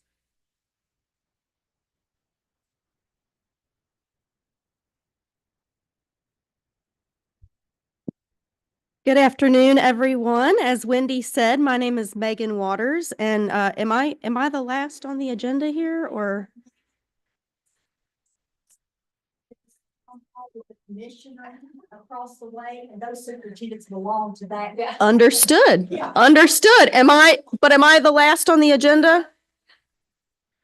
Okay, well, I will not take too long and stand between you and happy hour. So so again, as Wendy said, my name is Megan Waters. I am the Director of External Education at the McConnell Center at the University of Louisville, which I hope that's safe to say here in Big Blue Nation country.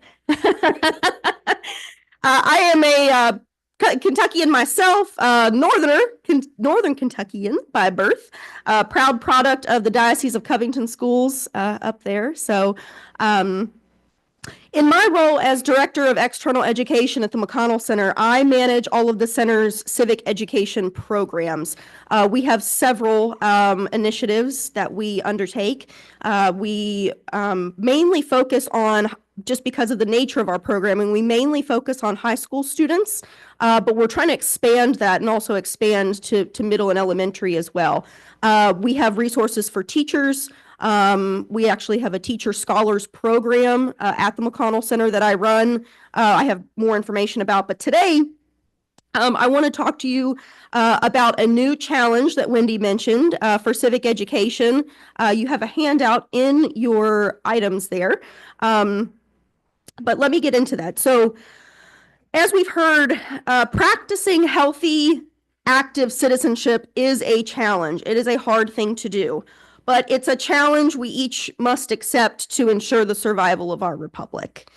As you heard from Secretary Adams, we have some work to do to improve our overall civic health here in the Commonwealth, including the civic education component of that whole civic health picture. Part of the recipe for healthy, active citizenship involves robust civic education. And like the Secretary, I too will quote Founding Father Thomas Jefferson, who said, "An educated citizenry is a vital requisite for our survival as a free people." And so, drum roll, the McConnell Center and KEDC have joined forces to create the Student Citizen Project for students in grades 5 through 12. The reason we go down to grade 5 is some of the things we are asking students to do might be a little advanced for those below a 5th grade level. So we're starting at 5th grade. This is our first time doing this. It's a pilot project, so we're gonna see how it goes. But all Kentucky students grades 5 through 12 are eligible to participate. This is in conjunction with the Secretary's Civic Seal program. So what Carly mentioned earlier, this is a pathway to earn that Civic Seal. So it's not this is just another thing. This is actually, we're trying to streamline the process here so that it's not, we've got the Civic Seal project and we've got the Student Citizen project and all of these different competing initiatives going on. We're trying to streamline the process and make sure that we're all working on the same team and funneling together. So we hope to bolster civic education in the Commonwealth and encourage young Kentuckians to actively exercise their citizenship both now and into adulthood. And I'll talk very briefly about the specifics of the project, which you can all find on the handouts in your folders. Again, it's for grades 5 through 12.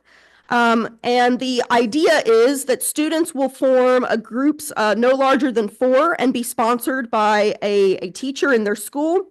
There is a prompt that we have created that each group of students will consider. I won't read it to you word for word, but the gist of it is going back to the Federalist, anti-Federalist debates at our founding, and it forces the students to grapple with the question of size of government and capabilities of government at certain sizes. We had, not to get into the history, I won't give you a history lesson, I'm sure you guys know, but, we had Federalists arguing for a larger republic. We had anti-Federalists arguing for a smaller republic. And there's pros and cons to both. And we want students to tackle that question head on and kind of think about those things. So not only are they getting into the history of it, but also we're building skills here. Not only are we building civic education skills, civic skills, we're building team building skills. We are building research skills, writing skills, and also public speaking skills. Because after the groups formulate their answer, the idea is for them to record a video of themselves delivering their answer as if in front of a panel of judges. It'll kind of be like a simulated congressional hearing almost. And If you think this sounds familiar, it is familiar because it is a pretty much a condensed version of the We the People program. If you don't know about We the People, I would love to talk your ear off about We the People. I won't. You can ask me about it if you're interested. We actually just had one of our hearings for the state competition today at the McConnell Center. Highlands High School participated from Fort Thomas, Kentucky. But it is a condensed version of We the People. So again, it's meant to simulate a hearing where the students are the resident experts on this issue and they are presenting their findings to, Congress, let's say. Videos no longer than 5 minutes. Groups will submit their videos using a Google form, and we're going to have these submissions due in April. The goal is to launch this project in February, give students about 2 months to get together, to research their question, formulate an answer, and then submit those videos in April. Winners and runners up in each grade band. So we're going to divide it into, we'll start with 5th grade. That'll be the first grade band, then 6th through 8th, then 9th through 12. We'll be notified in May after we've had time to review all of the submissions, and we'll receive monetary awards graciously provided by KEDC. So the monetary awards, we will have $100 for first place winning teams in each grade band, and for runners up in each grade band, we will have $50. We also plan to have some teacher prize packages for those teachers who are sponsoring this effort, which will include some free educational resources for those teachers. I'll open it up for questions. That's the gist of the program. Again, if you have any questions based on what's on the handout or what I've said, please feel free to ask. If you have any feedback, positive, negative, I'm open to that as well. And quickly before I cede the mic, I just want to emphasize that the McConnell Center at U of L, we are, if you are not familiar with us, we are a nonpartisan nonprofit at U of L, set up by Senator Mitch McConnell. He's an alum of U of L. However, we are a nonpartisan group, and our goal is to not only help educate undergraduates at U of L who are part of our McConnell Scholars Program, but also to educate those other students, teachers, and the citizens of Kentucky. That was Senator McConnell's vision. It's our mission, and I'm happy to talk about any programs that we offer. I also have some business cards and flyers that explain some of the other programs that we have if you're interested. But I would really appreciate it if you would take, especially the Student Citizen Project, back to your districts, back to your teachers, and encourage them to participate. We are looking to get many submissions for our inaugural voyage here. So thank you. If there's any questions, I'm happy to answer them. Good, thank you. Yes, and we really appreciate the partnership with KEDC because we are a small but mighty staff at the McConnell Center.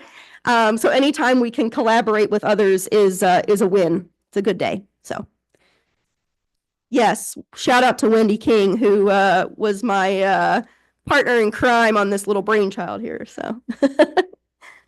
All right, no questions. I'll stick around for a little bit. If anybody would like any information or a business card, feel free to reach out to me at a later time. Thanks.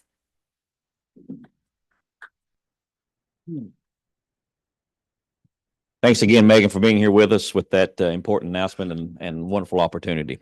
Next, we have our partner updates, and we have a couple of groups to give updates. We will begin with KSBA. John Powell.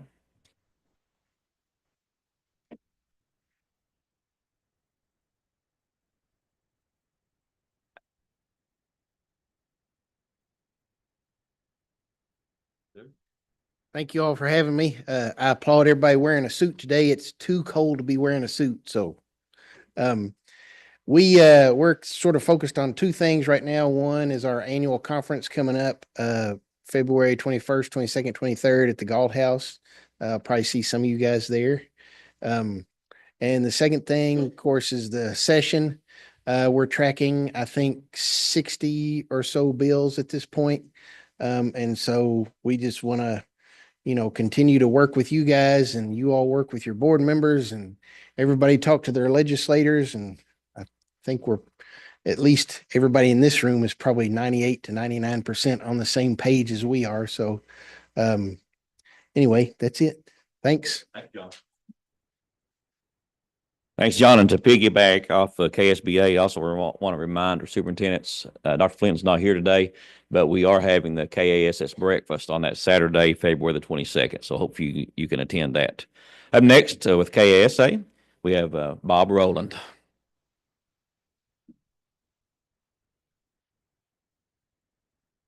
Good afternoon. Thanks, Tom. We just wanted to highlight a few things we're working on. First, I think last time you had your meeting, Rhonda Caldwell was here. She talked about the federal issues that we're following. 17.5% of every school, just the average district gets 17.5% of their funds from the federal government. And we're going into a very critical time where the House is already voted to make severe cuts in Title I and other title funding programs. So we're working on developing advocacy. We're trying to get meetings with our congressional delegation to try to let them know exactly what kind of impacts these cuts to title programs have on the most vulnerable children in their district and their constituents. That's how it's going to affect our positions or our districts, but how it's going to affect kids in their district.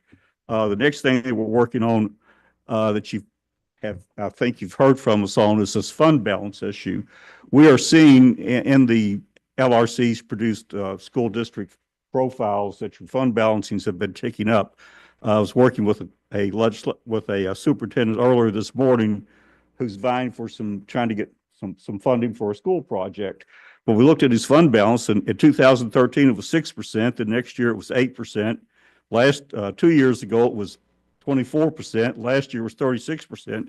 Now they're carrying a 56% fund balance, and that's not uncommon for a lot of school districts. And it's probably not unreasonable given all the money you've gotten from ESSER and the flood of money that's all of a sudden going to go away.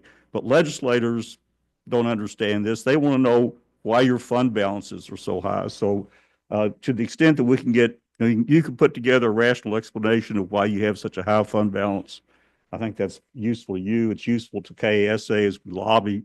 We go up there and ask for more money. They immediately point to these high fund balances. There's obviously rational reasons for those. We just need to be able to lay those out for legislators when we're having these conversations. And the third thing is Drive-In Day. We're having our annual KSA Day at the Annex in Capitol on February 25th. Hope you can come to that.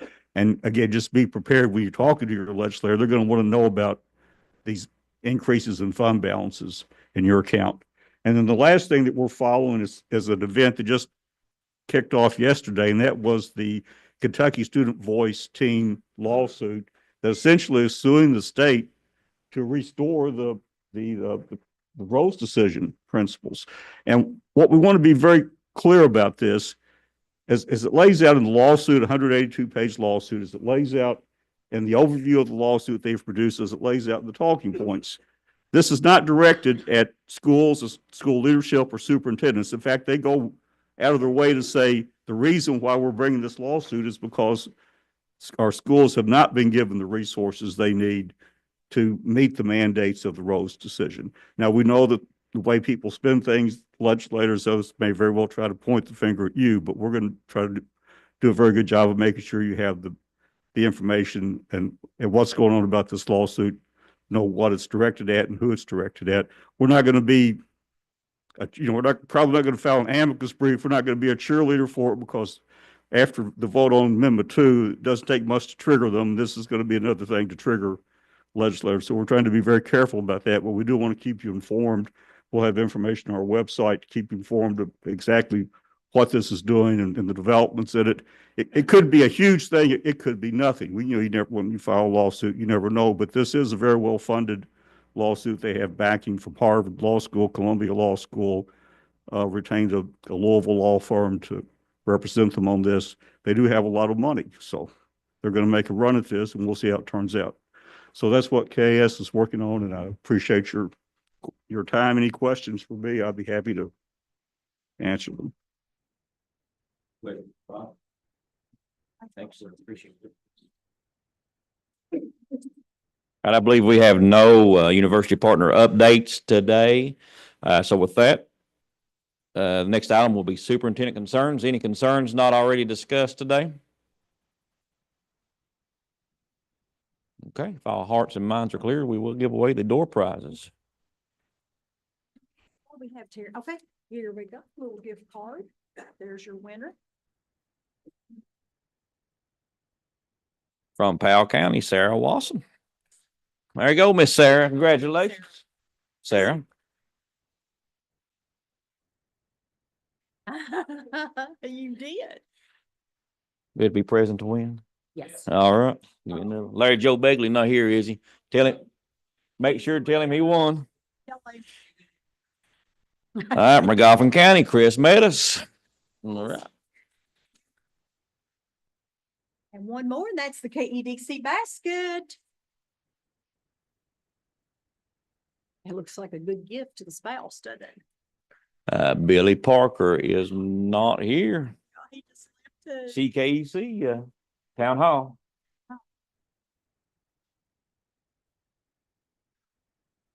Tim Spencer, Menifee County. Hey, how you getting home? How you getting home? That's good. Good call. Good call. All